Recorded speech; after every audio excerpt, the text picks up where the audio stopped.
What's up, NIO family? This is Rey-Jay back with another video. And in this one, I want to break down what's happening with NIO, Tesla, SPY, and the broader markets. I'm going to break down some big news that came out involving President Trump. What's happening with NIO as we're at support right now, and what you should be watching for as time goes on. Just know that I am not a financial planner, so take nothing I'm saying as financial advice. And also, if you guys can, please check out my Moomoo link. If you sign up for Moomoo and deposit $100, you're guaranteed 5 free stocks. If you deposit $2,000, you're guaranteed 25 in total. Deposit $5,000 and you're guaranteed 60 free stocks. You also qualify for an 8.1% APY on uninvested cash, and the offer ends in just 3 days from now, so check it out before they run out. Anyways, as far as NIO is going, as you guys could tell, we have this nice looking, sort of like a cup and handle like structure right here. And we want to see if this could once again hold support or not. If we don't hold 4.82, there could be a small dip coming, taking us down closer to about that 4.5 area to fill this gap. And we'll see if we bounce off this or not, because there's been a lot of momentum pushing the share price higher, but we are starting to cool off a bit. We were supposed to hold above 4.8s to continue. We're just barely holding support. I'm a little bit concerned because this is resembling a cup and handle. Now, there were times when we came down only to bounce off our 20 EMA. So if we get back above $5, I will remain more bullish. But if we lose 4.8, we could be looking for a temporary move down. Looking at NIO right now, we're seeing a lot of talk about their ET5. It's getting lots of attention. Looks very luxurious. I'm very excited about what they're going to offer us. And then on top of this, Goldman Sachs is they're giving us essentially a sell rating for now, and they used to do that. Now they're becoming a lot more neutral. The price ratio is going up a little bit. That still shows that NIO has maintained some strength. And then Tuesdays do tend to be green about 55% of the time, whereas Wednesdays tend to be stronger. Right now, there's not really a whole lot that's going on. There are a lot of upcoming catalysts, such as NIO's deliveries coming out in just a couple of days, and we're waiting to see what's going to happen. We basically had a flat date today. We're going to see if we could rally more or not. But the market did cool off just a bit after pumping and dumping after President Trump announced the European tariffs of 15% in the big trade deal. President Trump also said he wants to set a baseline tariff for the world to be in the range of 50 to 20%, probably one of those two numbers, according to him.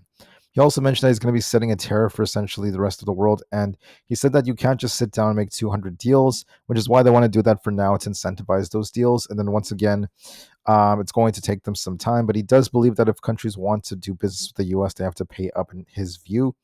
He also mentioned that with what's going on so far, he's also going to be anticipating that there's a lot of tensions between Russia and Ukraine. He has been very unhappy with Russia so far. So he says that he wants to decrease the deadline. He wants to make that sooner on Russia to forge a deal to end that war. He also said that they're continuing to negotiate with China, and they've extended the deadline for them specifically to about August 12th. So there's going to be a slight extension. Keep that in mind. That's very important. And then last but not least, we also have some news about what's going on involving India. So right now, there's going to be a deal likely coming with India soon. They're rushing to negotiate, and hopefully we see the deal within the next couple of days. India is trying to avoid the higher tariffs. We're going to see how that goes.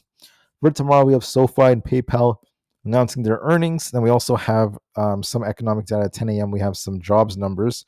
So be ready for some high volatility once all this data comes out. With that being said, what do I see for NIO? Well, it depends. If 4.8 fails, we're looking for a bigger move down towards 4.5. If we break $5, looking for a bigger bounce. For now, we have sort of like a cup and handle. And this could lead to some downside in case we do get some kind of rejection move to 4.5. So please keep that in mind. For SPY, we're getting a rejection move as well. We need to see this get back above 638. I do think it might dip just a little bit more. But then I want to just note that we haven't really lost this critical support, which is going to be around 635 tomorrow. We might consolidate and eventually try to break for new highs, because I still think we're technically bullish, and we haven't lost any critical support yet. Every time we dip, we just get bought back up. So for now, even if we do dip a bit, as long as we don't lose 635, we could still kind of dip and then bounce. And I do favor some kind of bounce move very soon. The QQQ is looking quite solid. It's still held up. Might consolidate and eventually break for the 570s. It still looks bullish to me. The IWM is going to dip a little bit more. Might be retesting our 50 EMA around 222. Then we're looking to see if we get some kind of bounce from there. If you look at ES, we're holding support. We need to lose 64.12 to be more bearish. As long as this holds, we're looking for an attempt for all-time highs again. NQ is looking bullish so long as we don't lose 23,430. We're also favoring an attempt for 23,500. Bitcoin is also holding support right here around 117,000. If that holds, we're looking for 119,000 as our target. And then as far as Tesla goes, we're looking for this resistance here. I do think that Tesla could reject, though, as we're still technically in the middle, going back and forth between supply and demand. So we need to see this basically break 330 to remain bullish. If not, we could cool off a bit, back down to 320, and we'll see if we bounce or not. On Nvidia is looking more bullish, and I think we could be looking for 178. We're going to see if this breaks or not. But if 175 fails, this will be turning back down. But for now, we're favoring the upwards direction. On Apple, we're also kind of stuck in the middle right here. We could be looking for basically 213. If that fails, we're looking for a bigger dip right back down towards 212. For Netflix, I think we're holding up quite well. We have a nice looking double bottom right here. I want to see us get back above 1188s to push higher. Otherwise, we're going to be looking for more downside. For AMD, we look a bit more bullish. We're favoring 176. If that breaks, we're looking for a attempt for 178. So I think we're still looking quite bullish on AMD. For Coinbase, we're making lower highs right now. We could be dipping back down towards like 375 or below, and we'll see if buyers defend. But there is a risk of some downside.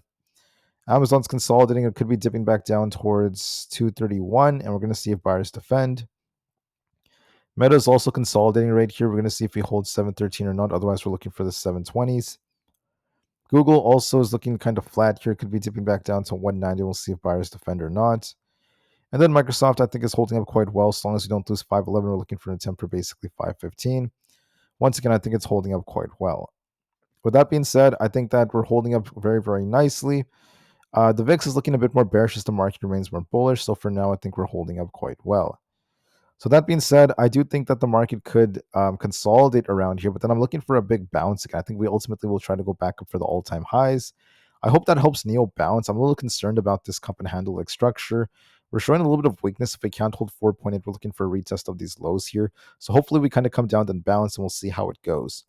With that being said, I thank you all so much for listening. So please have a great rest of your guys' days, and I'll be back very soon with another update. Please have an awesome a couple of days coming up, and just be ready for a lot of big tech earnings and a lot of other things that are coming up for the week. Until then, I do think that it's possible NIO dips a little bit. By the way, I'm just a little bit concerned about that 4.8 area. But then we'll see if we bounce. If we do end up seeing a small decline towards like this imbalance around 4.6, it's going to be completely fine though. We had a high, came down at a lower high, and we'll see how it goes. Nonetheless, though, I still think we're holding up well. And even if we do dip just a little bit, if we drop like 20, 30 cents on NIO, we could still make a big bounce if deliveries go really well. So keep that in mind. It's not the end of the world. I do think we look a little dippy though, so just be very, very careful. Anyways, that's it for this one. Thank you for listening. I'll see you guys very soon tomorrow with another update. Until then, I just wish you all nothing but the best, and peace out.